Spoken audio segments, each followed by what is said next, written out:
ملتا ہے کیا نماز میں سجدے میں جا کے دیکھ لے، ملتا ہے کیا نماز میں سجدے میں جا کے دیکھ لے، ہوگا خدا کے سامنے سر کو جھکا کے دیکھ لے۔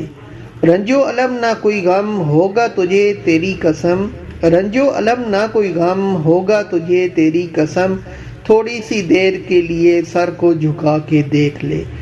معزز حاضرین محفل، صدر ذی احتشام اور میرے ہم مکتب ساتھیوں، السلام علیکم۔ آج میرا موضوع سخن ہے نماز کی اہمیت اور فوائد۔ ساتھیوں، حضور اکرم صلی اللہ علیہ وآلہ وسلم نے ارشاد فرمایا، نماز نور ہے۔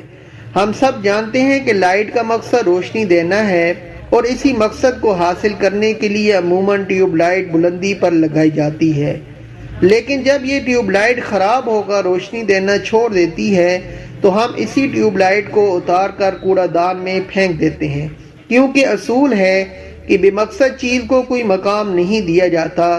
ہم انسانوں کو پیدا کیے جانے کا اصل مقصد اللہ پاک کی عبادت ہے، اور عبادات میں نماز کو بہت زیادہ اہمیت و فضیلت حاصل ہے۔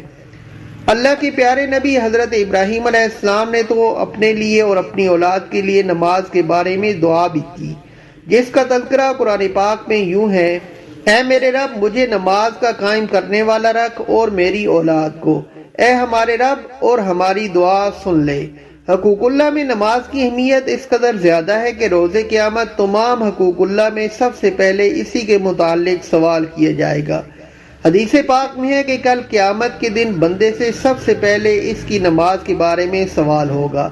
سامعین کرام، جیسے روشنی گڑھوں میں گرنے سے بچاتی ہے، ایسے ہی نماز بے حیائی اور اس جیسے کئی گناہوں کے گڑھوں میں گرنے سے بچاتی ہے۔ قیامت کے دن نمازی کے لیے اجر و ثواب نور بن کر ظاہر ہوگا۔ نور نماز دنیا و آخرت میں نمازی کے چہرے سے ظاہر ہوگا۔ نماز مسلمان کے دل کی، چہرے کی، قبر کی اور قیامت کی روشنی ہے۔ ساتھیوں، افسوس تو اس بات کا ہے کہ ہم جانتے ہیں کہ نماز سے بہت سے فوائد حاصل ہو سکتے ہیں، لیکن اس کے باوجود ہم سستی کر جاتے ہیں۔ علامہ محمد اقبال نے فلسفہ نماز کو جو اس طرح بیان فرمایا ہے کہ اس خوبصورت اور پرتاثیر شعر پر سبحان اللہ کہنے کو دل چاہتا ہے۔ وہ ایک سجدہ جسے تو گراں سمجھتا ہے، وہ ایک سجدہ جسے تو گراں سمجھتا ہے، ہزار سجدوں سے دیتا ہے آدمی کو نجات۔ حقیقت یہی ہے، یہ ایک سجدہ اگر ہم رب کے سامنے کر لیں تو ہماری دنیا اور آخرت سنور جائے۔ ساتھیوں، نماز دین کا ستون اور زمین و آسمان کی روشنی ہے۔ نماز مومن کی معراج ہے اور دعا مومن کا اسلحہ ہے۔ نماز اور دعا کے ذریعے بندہ اپنے آقا سے ہم کلام ہوتا ہے، راز و نیاز کرتا ہے، اور اس ذات واحد سے ہم کلام ہونے کا شرف حاصل کرتا ہے، جس نے کہا ہے کہ جب میرا بندہ مجھے پکارتا ہے تو میں اسے جواب دیتا ہوں۔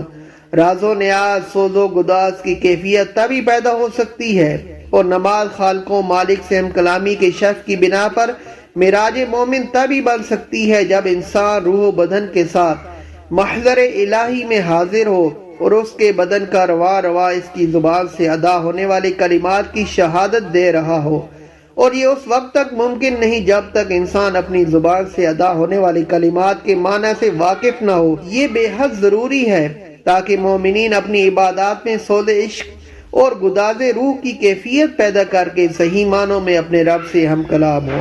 ان اشعار کے ساتھ اجازت چاہوں گا۔ کافی ہے بس حسین کے سجدے کا انہماک، اب حاجت دلیل وجود خدا نہیں ہے۔ شکریہ۔